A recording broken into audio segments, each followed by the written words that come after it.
Last week, as you may remember, the BBC marked the 80th anniversary of the start of the television service. And back then, of course, everything was live. Nothing's changed for us. The equipment, though, was much heavier and more cumbersome. Much like the presenters.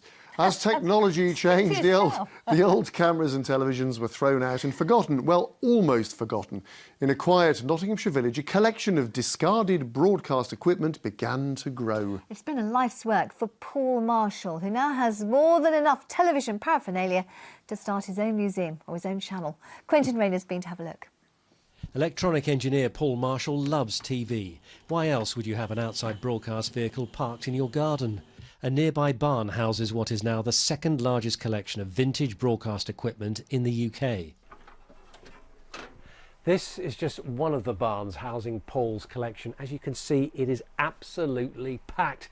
Back there is an old BBC outside broadcast van that's being restored to its 1953 glory. And that southern one is a very important van.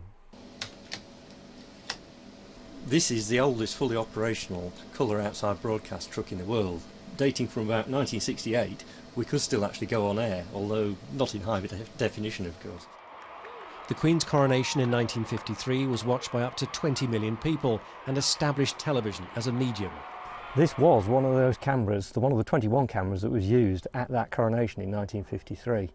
And it spent 25 years on a rubbish tip, would you believe, but it's now been restored to cosmetic condition and hopefully onto full operational condition.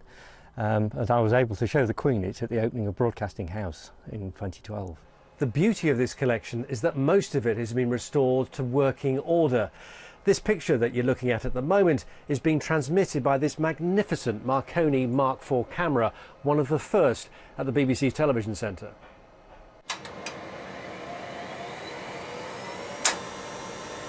Paul hires out the equipment to pay for his passion. Steven Spielberg came knocking to create a TV control centre for his film Munich.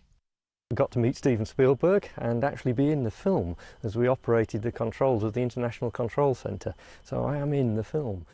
Ultimately, Paul wants to find a space to create a living museum for his collection. That's if he can find any space. Quentin Rayner, BBC's Midlands Today, Harby. We refuse to say how much of that stuff we actually remember. A lot of it, actually.